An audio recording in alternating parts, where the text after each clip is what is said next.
जय श्री राम मित्रों, भक्तजनों, दयालु बंधुओं, मार्कंडेय की कथा चल रही है। मैंने कल सावर्णी मनु तक की कथा को कहा था। जो सावर्णी मनु की कथा है इसमें दुर्गा सप्तशती पूरी है, जो मैंने संक्षिप्त में लगभग पूरी कही थी। आप सबको अच्छा लगा होगा, क्योंकि दुर्गा पाठ इस समय घर घर चल रहा है, दुर्गा पूजा भी चल रही है। और ये अप्रतिम ग्रंथ दुर्गा सप्तशती इसी मार्कंडेय पुराण का एक अंश है, हिस्सा है, जो मार्कंडेय जी ने अपनी रचना के द्वारा सारे संसार को अनुग्रहित किया है। अनादि शक्ति, आद्या शक्ति ही संसार की मूल प्रकृति है। उसी से संपूर्ण अवतारों का उदय होता है। इसके जो प्राकृतिक रहस्य है उसमें आता है सर्वस्याद्या महालक्ष्मी त्रिगुणा परमेश्वरी। लक्ष्य अलक्ष्य रूप से, सगुण निर्गुण रूप से सर्वस्याद्या महालक्ष्मी त्रिगुणा, ये त्रिगुणा परमेश्वरी महालक्ष्मी जो शक्ति है, आदि शक्ति है, यही सब कुछ है। इसी के अंशों से कई अवतारों का जन्म होता है। भगवान के 24 अवतार होते हैं इन्हीं से। और संसार में जितना जो कुछ भी है, नाम अलग अलग होते हुए पर भी इन्हीं की पूजा सब लोग प्रकारांतर से करते हैं, मानते हैं। चलिए अब छोटा सा मंगलाचरण करते हैं, इसके बाद कथा आगे बढ़ाते हैं। वैवस्वत मनवंतर की कथा मैंने परसों कही थी, कल सावर्णी मनु की कथा कही।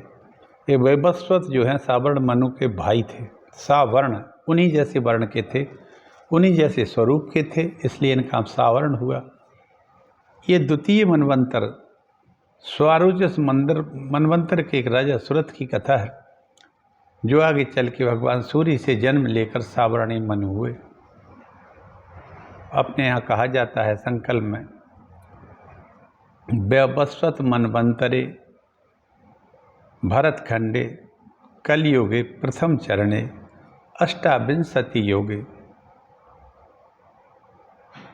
भारतवर्षे जम्बूद्वीपे सकल शास्त्र श्रुति स्मृति प्राप्ति फल का धर्म अर्थ काम मोक्ष चतुर्विध पुरुषार्थ सिद्धि द्वारा अपना नाम गोत्र लेके अपना संकल्प कह के पंडित जी आपसे संकल्प कराते हैं। तो मित्रों, ये 28वां कलयुग चल रहा है, ये मनवंतर वैवस्वत चल रहा है और श्वेत 12 कल्प चल रहा है। आज के इस वर्तमान समय में जिसमें हम अभी जीवित हैं, या जो वर्तमान समय में चल रहा है, श्वेत 12 कल्प है, वैवस्वत मनवंतर है। फिर मैंने सावर्णी मनु की कथा को कहा। आगे मैं अब रौप मनुओं की कथा कहूँगा। मनु की कथा हम इसलिए सबकी कह रहे हैं क्योंकि मार्कंडेय जी ने इन मनुओं को देखा है अपनी इन्हीं आँखों से। 71 चतुर्युगी का एक मनवंतर होता है, मैंने पहले किया कालगणना के समय। 71 बार जब ये चारों युग निकल जाते हैं तो एक मनवंतर बनता है कि आयु होती है। उसका एक मनु होता है, एक इंद्र होता है, सप्त ऋषि होते हैं और ब्रह्मा जी की आयु का एक दिन होता है। उसके बाद प्राकृत प्रलय हो जाता है, फिर सृष्टि की रचना होती है। इतना मैंने मार्कंडेय जी की कथा को आप लोगों के सामने व्यक्त किया। आइए अब छोटा सा मंगलाचरण करके आगे की कथा कहते हैं। नमोस्तु रामाय सा लक्ष्मणाय देवी च तस्यै जनकात्मजायै नमोस्तु रुद्रेन्द्रियमानिलेभ्यो नमोस्तु चंद्राग्नि मरुद्गणेभ्यः। ये मंगलाचरण भगवान हनुमान जी महाराज ने जब सीता जी को ढूंढते ढूंढते परेशान हो गए थे लंका में, उस समय उन्होंने लंका के एक स्थान पर बैठकर ये स्तुति की थी, जो मैं रोज कहता हूँ। इसमें संपूर्ण देवताओं की स्तुति आ जाती है। नमोस्तु रामाय सा लक्ष्मणाय दिव्यै च तस्यै जनकात्मजाय। नमोस्तु रुद्रेन्द्रियमानिलेभ्यो नमोस्तु चंद्राग्नि मरुद्गणेभ्यः। आराधना तो अपने अपने हिसाब से सभी लोग करते हैं। आराधना किस प्रकार की जाए, इसको रामायण में तो गोसाई जी ने बड़े सरल तरीके से सुलझा दिया है।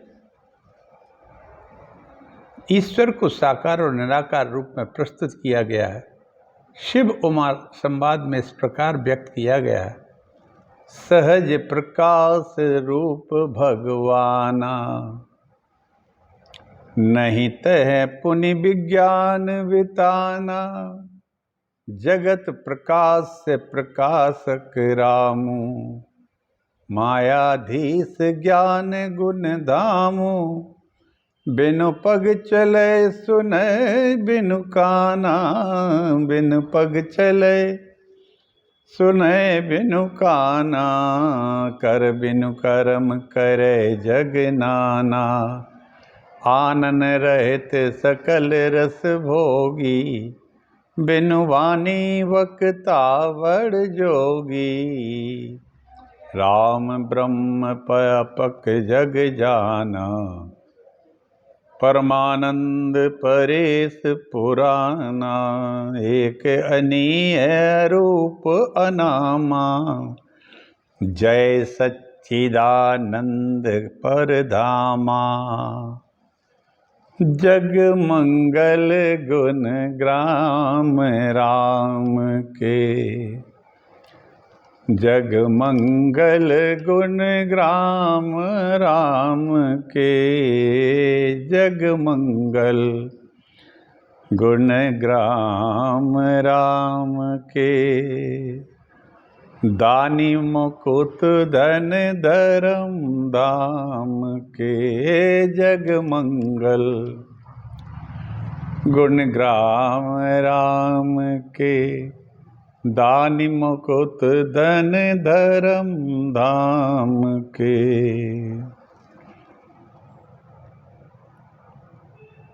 लेते सदा सुध दीन की सहज दया के धाम, जननी जनक राजेंद्र के प्रभु श्री सीताराम लखन सिया रामचंद्र की जय। लखन सिया रामचंद्र की जय।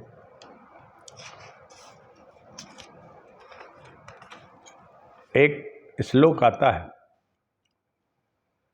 8वें स्कंद में, श्रीमद् भागवत का है। व्यास जी कहते हैं, स्तूय मानो जनई रे भीर माया नाम रूपया। स्तूय मानो जनई रे भीर माया नाम रूपया, विमोहितात्म भरना नाम दर्शनैन च दृश्यते। नाम और रूप,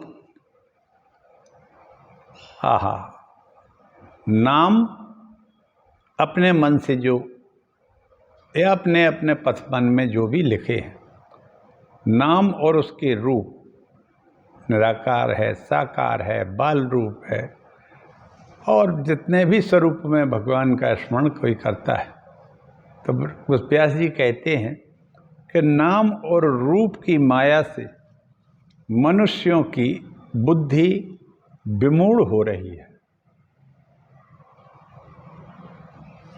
नाम जो हमने रखा है अपना, हमें अच्छा लगता है तो रख लिया।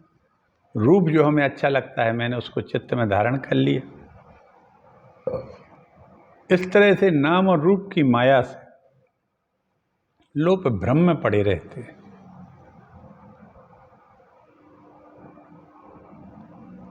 इसलिए वे अनेक प्रकार से, ये सभी लोग इस पृथ्वी पर जितने भी लोग हैं, और मैं तो यहाँ तक कहता हूँ जितने भी जीव हैं, खास तौर पे मनुष्य, वे अनेक प्रकार के दर्शन शास्त्रों से महिमा तो भगवान की ही गाते हैं। सभी लोग गाते, सभी धर्मों के गाते। लगभग 300-400 धर्म हैं धरती पर, जो पिछले 2-3 हजार वर्षों में आए हैं। तो इतने सारे धर्मों में अपने अपने नाम हैं भगवान के, अपने अपने रूप हैं भगवान के, और वे भगवान की ही महिमा को गाते हैं।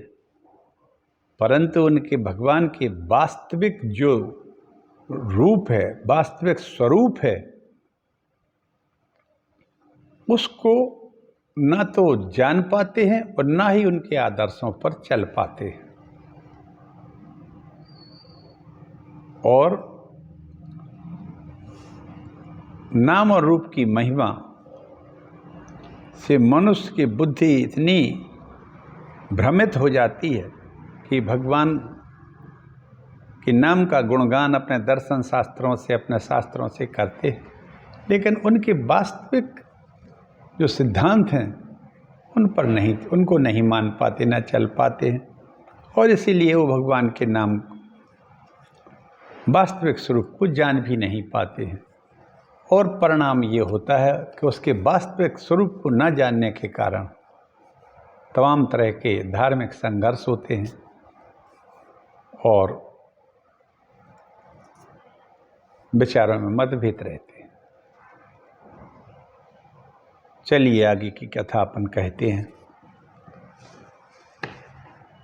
कल मैंने सावरणी मनु की कथा कही थी। 8वें मनु हुए। 9वें से लेकर 13वें मनवंतर का संक्षिप्त वर्णन करता हूँ मित्रों। ये शाक्त मत का ग्रंथ है। इसमें बड़ा ही लंबा और विशद वर्णन किया है मार्कंडेय जी ने। मार्कंडेय जी कहते हैं, क्रौष्टुक जी है तुमसे सावर्णिक मनवंतर की भली भांति मैंने विशेष और विशाल वर्णन किया। साथ ही महिषासुर वध आदि के रूप में भगवती दुर्गा की महिमा भी बतलाई है। मुनि श्रेष्ठ, अब दूसरे सावर्णिक मनवंतर की कथा सुनो। दक्ष के पुत्र सावर्णी 9वें मनु होने वाले हैं। एक सावर्णी ये हुए हैं, अब एक दक्ष के पुत्र हैं, उनका भी नाम सावर्णी है। उनके समय में जो देवता मुनि राजा होंगे उन सब के नाम और मुनियों का वर्णन सुन लो। पार, मरीचि, गर्भ, सुधर्मा, ये 3 प्रकार की तो देवता हैं। इनमें प्रत्येक वर्ग में 12-12 देवता हैं। इस समय जो 6 मुख वाले अग्नि कुमार कार्तिकेय जी हैं, वे ही उस मनवंतर के अद्भुत नाम वाले इंद्र होंगे। ये दक्ष सावर्णी मनवंतर जो है दक्ष के पुत्र होंगे। इसके इंद्र होंगे कार्तिकेय जी, जो शिव जी के पुत्र हैं। वे ही मनवंतर में अद्भुत नाम वाले इंद्र होंगे। मेधा, तिथि, वसु, सत्य, ज्योतिषमान, द्युतिमान, सबल और हव्य वाहन, ये सप्तऋषि होंगे। धृष्ट केतु, बहिर केतु, पंच, हस्त, निरामय, पृथुश्रवा, अर्चिमान, भूरित, दुम्न और बृहद भय, ये दक्ष पुत्र सावर्णी मनु के राजकुमार होंगे। अब 10वें मनु के मनवंतर का सुनो। 10वें मनवंतर में ब्रह्मा जी के पुत्र बुद्धिमान सावर्णी का अधिकार होगा। ब्रह्म सावर्णी होंगे। पहले सावर्णी सूर्य पुत्र थे। 8वें 9वें हुए दक्ष सावर्णी और 10वें पुत्र हुए ब्रह्म सावर्णी। सुखासीन और निरुद्ध 2 देवता हैं इनके समय के। उनकी संख्या 100 होगी। उस समय 100 प्रकार के प्राणी उत्पन्न होंगे, इसलिए उनके देवता भी 100 होंगे। मनवंतर में इंद्र के समस्त गुणों से युक्त शांति नामक यंत्र होंगे। इनके भी सप्तऋषि होंगे। आपो मूर्ति, हविष्मान, सुकृत, सत्य, नाभाग, अप्रतिम और वशिष्ठ। सुक्षेत्र, उत्तमौजा, भूमिसेन, वीर्यवान, शतानीक, मृष, अनिमित्र, जयद्रथ, भूरी, दुम्न और सुपरवायु मनु के पुत्र होंगे शांति नाम के। अब धर्म के पुत्र सावर्णी का वर्णन सुनो। ये धर्म सावरणी आ गए हैं। सावरणी लगातार इस श्रृंखला में अगले मनु हैं 11 में।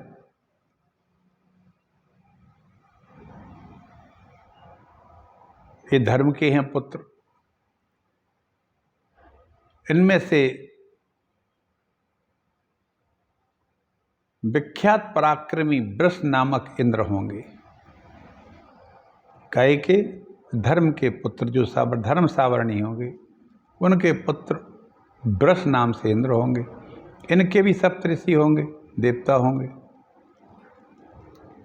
और धर्म सावरणी मनु के सर्वग्रत सुशर्मा देवानी हेमधनवा पुरुद्व और दृढ़ायु ये पुत्र होंगे। 12वें मनवंतर का नाम है शुद्ध रुद्र। भगवान शिव जी के पुत्र सावरणी मनु होंगे।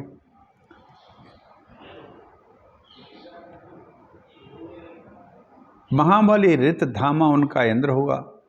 द्वितीय तपस्वी सुतपा तपोमूर्ति तपोनिधि तपोर्ति ये ऋषि होंगे। देवान उपविदेव देवश्रेष्ठ विदुरथ मित्रवान मित्र विंदेश भावी मनु वंशज होंगे। अब रोच नामक 13वें मनु के समय में होने वाले देवताओं और सप्तऋषि राजाओं का वर्णन सुधर्मा सुकर्मा सुशर्मा ये 3 उस समय के देवता होंगे।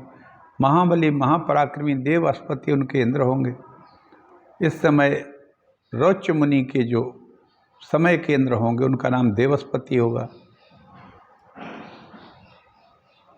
द्युतिमान अव्यय तत्वदर्शी नृत्साय निर्मोह सुतपा और निष्प्रकंप ये सप्तऋषि चित्रसेन विचित्र नयति निर्भय दृढ़ सुमित्र छत्र बुद्धि सुवृत्ति रोच मुनि मनु के पुत्र होंगे।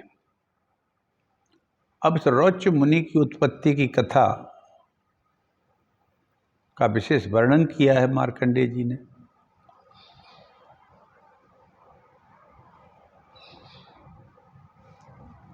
ये 13 सावरणी मनुओं का हमने वर्णन कर दिया।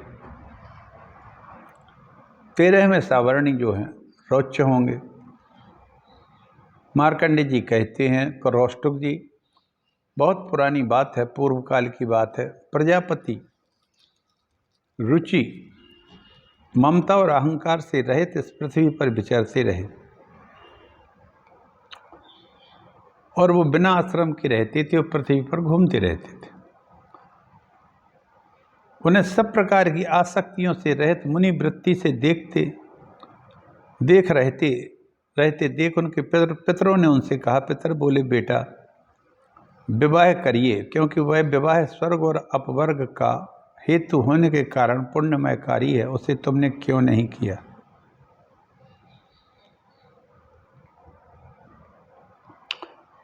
अग्निहोत्र करते थे ये और घूमते रहते थे, तपस्वी थे। अग्निहोत्र यज्ञादि का सपत्नी ग्रस्त का ही अधिकार है। ये निष्काम भाव से तो मोक्ष देने वाले होते हैं और सकाम भाव से किए जाए तो स्वर्ग देते हैं। उन्हीं का विवाह स्वर्ग अपवर्ग का साधक है। जो विवाह करके गृहस्थ उचित शुभ कर्मों का अनुष्ठान नहीं करते, उनके किए तो विवाह कर्म और घोर बंधन का कारण होता है। इस तरह से उनके पितरों ने कहा कि तुमने विवाह नहीं किया। गृहस्थ पुरुष समस्त देवताओं, पितरों, ऋषियों और अतिथियों की पूजा करके पुण्यमय लोगों को प्राप्त करता है। तुम विवाह कर लो। क्यों? क्योंकि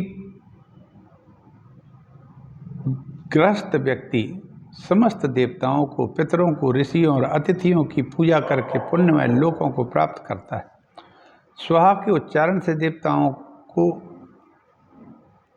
भोजन मिलता है और सुधा आदि के शब्द से पितरों का भी अन्नदान, बलि वैश्वदेव आदि से भूत आदि प्राणियों और अतिथियों का उनका भाग समर्पित होता है। बेटा, हम ऐसा मानते हैं कि गृहस्थ आश्रम को स्वीकार न करके तुमने इस जीवन में क्लेश पर क्लेश उठाना पड़ेगा। मृत्यु के बाद और दूसरे जन्मों में भी क्लेश ही भोगने पड़ेंगे,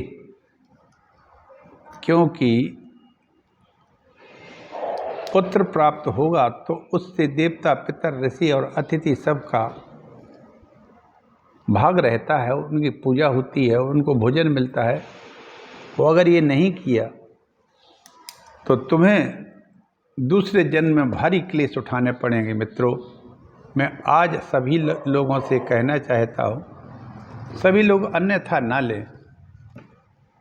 पुत्र का होना जरूरी है, पुत्री का होना जरूरी है, लेकिन पुत्र का होना बहुत जरूरी है।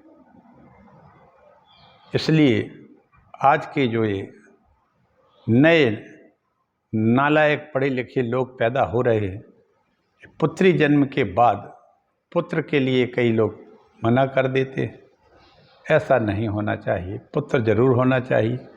उससे पितरों को पानी मिलता है, और हमारे यहाँ तो पूरे 15 दिन पितरों के लिए होती हैं, तो पुत्र ही तो देता है। ऋषि ने कहा पितृगण, रुचि ने कहा पितृगण परिग्रहण ही अत्यंत दुख और पाप का कारण है। रुचि ने अपने पितरों से कहा कि शादी तो एक कष्ट का कारण है और एक समझ अधोगति भी हो सकती है उससे। तो यही सोचकर मैंने स्त्री का संग्रह नहीं किया, शादी नहीं की। ममता रूपी कीचड़ में सन जाता है आदमी। आत्मा जो परिग्रह शून्य चित्त रूपी जल से प्रतिदिन धोया जाता है। आहा हा, कितनी अच्छी बात कह रहे हैं रुचि अपने पूर्वजों से।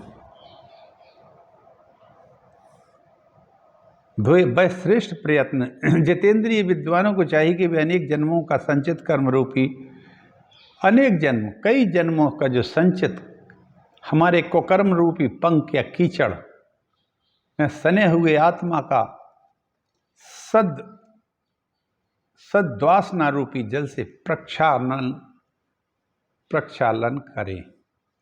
पितर बोले, बेटा जितेंद्रिय होकर आत्मा का प्रक्षालन करना तो उचित है, किंतु तुम जिस पर चल रहे हो वह मोक्ष का मार्ग है। किंतु फलेच्छा रहित दान शुभाशुभ उपभोग से भी पूर्व कृत अशुभ कर्म दूर हो जाता है। इसी प्रकार दया के भाव से प्रेरित होकर जो कर्म किया जाता है वह बंधन का कारण नहीं होता है। बेटा, फल कामना से रहित कर्म करना बंधन में नहीं डालता। पूर्व जन्म में किया हुआ मानवों का शुभ अशुभ कर्म सुख दुख भोगों के रूप में प्रतिदिन भोगने पर ही क्षीण होता जाता है। इस प्रकार पुरुष आत्मा का प्रक्षालन करते और उसकी बंधनों से रक्षा करते हैं। ऐसा करने से वह अविवेक के कारण पाप रूपी के कीचड़ में नहीं पड़ता। आशा ये है कि आप शादी करिए और आत्मस्थ रहिए, केवल काम वासना के लिए शादी नहीं करिए। एक वांछित संतति का जन्म होना चाहिए जो हमारे पितरों के लिए और हमारे वंश को चलाने के लिए, देवताओं के लिए सबको पानी दे, उनकी पूजा करे, उन्हें भोजन दे। और सबसे बड़ी बात तो है इसके माध्यम से राष्ट्र में एक शानदार संतति का जन्म हो। जब बच्चे ही नहीं होंगे तो इस देश में राक्षसों का साम्राज्य फैल जाएगा। उस समय कोई भी सुरक्षित नहीं रहेगा, सब मार दिए जाएंगे या तो या स्वयं मर जाएंगे। इसलिए शासन की जो नीतियां चल रही हैं जो संपूर्ण सनातन धर्म को नष्ट करने के लिए चल रही हैं। क्या है हम दो हमारे दो तो ठीक है। अब तो एक ही संतान आदमी पैदा करने की सोचता है और काम के वशीभूत होकर वो लिव इन रिलेशनशिप में रहता है। मतलब शादी भी एक काम वासना की चीज़ बन गई है। और अब तो बिना शादी के ही रखेलों की तरह आदमी लिव इन रिलेशनशिप में रहने लगा है, जो हमारी भारतीय संस्कृति परंपरा के अनुरूप नहीं है, बिल्कुल भी नहीं है। इसीलिए वो समझा रहे हैं। रौच मनु की उत्पत्ति की कथा है। तो रुचि ने फिर कहा कि हे पितामहो, पितरो, वेद में कर्म मार्ग को अविद्या कहा गया है, फिर क्यों आप लोग मुझे उसी मार्ग में लगाते हैं? पितर बोले, सत्य है, कर्म को तो अविद्या ही कहा गया है, इसमें तनिक भी मिथ्या नहीं है। फिर भी इतना तो निश्चित है कि उस विद्या की प्राप्ति में कर्म ही कारण है। बेहद कर्म का पालन न करने से अधम मनुष्य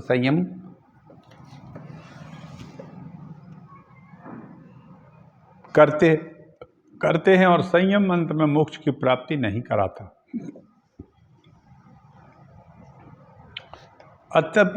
अपितु अधोगति में ले जाता है। बस तुम तो समझते हो कि मैं आत्मा का प्रक्षालन कर रहा हूँ, किंतु वास्तव में तुम शास्त्र विहित कर्मों को न करने के कारण पापों से दग्ध हो रहे हो। कर्म अविद्या होने पर भी विधि के पालन द्वारा सोधे हुए विषय की भांति मनुष्य का उपकार करने वाला ही होता है। इसके विपरीत यह विद्या भी विधि की अवहेलना से निश्चय ही हमारे बंधन का कारण बन जाती है। अतः बस तुम विधि पूर्वक विवाह करो, ऐसा आदेश पितरों ने दिया।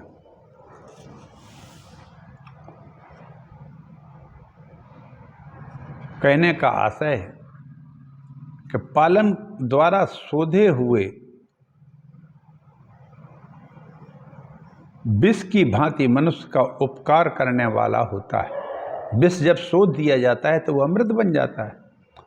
इसके विपरीत यह विद्या भी विधि की अवहेलना से निश्चय ही हमारे बंधन का कारण बनती है। तो कहने का उनका आशय यह है कि आत्मस्थ होकर के भगवान का स्मरण करते तपस्या भी करिए और तुम विधि पूर्वक शादी करो, स्त्री का संग्रह करो।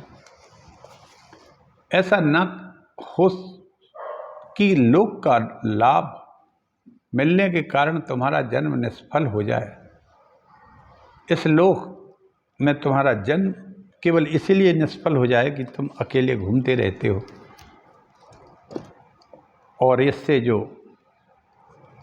कर्म फल हो रहा है वो आपको पाप कर्मों में लगा देगा, पाप कर्म हो जाएगा।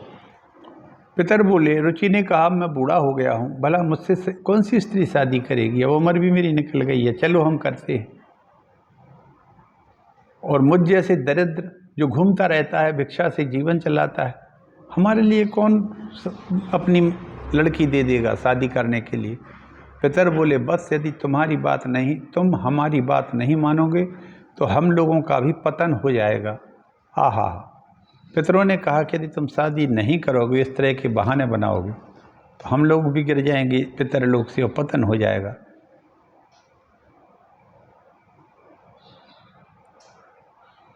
और तुम्हारी भी अधोगति होगी। पितर जब नीचे गिरेंगे तो तुम भी बचोगे नहीं, क्योंकि तुम हमारे ही कुल में जन्म लेकर इस तरह का अनर्थकारी करने में लग गए हो। आज भी हम देखते हैं लड़के एक आध लड़की हो जाती है, उसके बाद वो बस फिर शादी बच्चे संतान को देना बंद कर देते हैं। अरे संतान के लिए ही तो शादी होती है। हाँ, ये जरूर है कि संतान वांछित होना चाहिए, अवांछित संतति की जरूरत नहीं।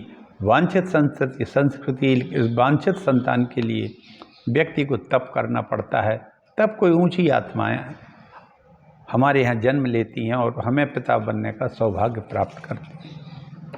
ऐसा पितरों ने कहा। मार्कंडेय जी ने कहा, मुनि श्रेष्ठ,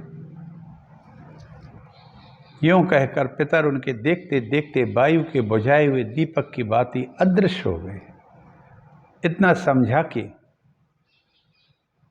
तुम शादी करो, नहीं करोगे अगर तो हम लोग सब दुर्गति को प्राप्त हो जाएंगे और साथ में तुम्हारी भी दुर्गति हो जाएगी। पितरों की इस बात के रुचि के मन पर बड़ा प्रभाव हुआ और दुग्न हो गया। वे अपने विवाह के लिए कन्या प्राप्त करने की इच्छा से पृथ्वी पर विचरने लगे। वे पितरों से के वचन रूप अग्नि से दग्ध हो रहे थे, क्योंकि कन्या न मिलने से उन्हें बड़ी भारी चिंता होने लगी। जब समय था तो शादी नहीं की, अब समय निकल गया तो उन्हें कौन देगा कन्या। उनका चित्त अत्यंत व्याकुल हो उठा। इसी अवस्था में उन्हें यह बुद्धि सूझी कि मैं तपस्या के द्वारा श्री ब्रह्मा जी की आराधना करूं। ऐसा निश्चय करके उन्होंने कठोर नियम का आश्रय लेकर श्री ब्रह्मा जी की आराधना के निमित्त 100 वर्षों तक बड़ी भारी तपस्या की रोच मुनि ने। तदनंतर लोक पितामह ब्रह्मा ने उन्हें दर्शन दिया और कहा, मैं प्रसन्न हूँ, तुम्हारी जो इच्छा हो मांग लो। तब रुचि ने कहा कि आधारभूत ब्रह्मा जी को मेरा प्रणाम है, इस जगत के आधार हैं। पितरों के कथनानुसार अपना अभीष्ट निवेदन मैंने किया। रुचि की अभिलाषा सुनकर ब्रह्मा जी ने कहा, विप्रवर तुम प्रजापति हो जाओगे, तुमसे प्रजा की सृष्टि होना है। प्रजा की सृष्टि और पुत्रों की उत्पत्ति करने के साथ ही तुम शुभ कर्मों का भी अनुष्ठान करोगे। जब तुम अपने अधिकार का त्याग कर दोगे तब तुम्हें सिद्धियां भी प्राप्त हो जाएंगी। अब तुम स्त्री प्राप्ति की अभिलाषा करके पितरों का पूजन करो, वे ही प्रसन्न होने पर तुम्हें मनोवांछित पत्नी पुत्र प्रदान करेंगे। भला पितर संतुष्ट हो जाए तो क्या नहीं दे सकते हैं। आहा, हमारे पितर जो हैं, हमारे पूर्वज हैं, अगर वो हम पर प्रसन्न हो जाएं तो वो क्या नहीं दे सकते हैं। ब्रह्मा जी ने कहा, पहले तो मैं एक बता दूं कि ब्रह्मा जी स्वयं ही हमारे सबसे मुख्य पितर हैं, उन्हीं से तो सारा संसार है। और जब ब्रह्मा जी ही स्वयं प्रकट हो गए तब फिर तो क्या कहना। और मित्रों, आज मैं यहीं अपनी वाणी को विराम देता हूँ। कल मैं रौच मुनि की कथा को आगे कहूँगा, ये थोड़ी विस्तार से है। तो ये 13 मुनि की कथा है, 13 मनुओं की कथा है। एक एक मनु जो है 71 चतुर्युगी के समय के लिए बनता है। उसकी स्थापना होती है, उसको पद ग्रहण किया जाता है मनु का। 71 चतुर्युगी, 71 बार ये चारों युग निकल जाते हैं। ये मनु की काल गणना है, समय है। उसमें एक इंद्र होता है, उनका सप्तऋषि होते हैं, सभी होते हैं। और फिर 71 बार जब 4 युग निकल जाते हैं तब ब्रह्मा जी का एक दिन होता है आयु का। जय श्री राम मित्रों। नवदुर्गा माता, स्कंद माता सबके ऊपर कृपा करें। आप सभी भगवत भक्तों, भगवान की आप सब पर कृपा बनी रहे। ये नवदुर्गा है, चल रही हैं, इसमें किया हुआ कोई भी धर्म निष्फल नहीं होता है। और शिव जी तो ये कहते हैं कि दुनिया के जितने काम आप करते हैं धार्मिक, वो ठीक है, लेकिन दुनिया का सर्वश्रेष्ठ धर्म, कर्म जितने भी हैं वो एक समय बाद अपना प्रभाव खत्म हो जाता उनका उपभोग करने के कारण। लेकिन जिसने दुर्गा पाठ कर लिया वो कभी खत्म नहीं होता है और निरंतर वो बढ़ता ही रहता है। इसलिए सब लोग दुर्गा माता की चरणों की शरण में जाएं। और दुर्गा का मतलब ही होता है दुर्गति का नाश करना। जय श्री राम, जय श्री सीताराम।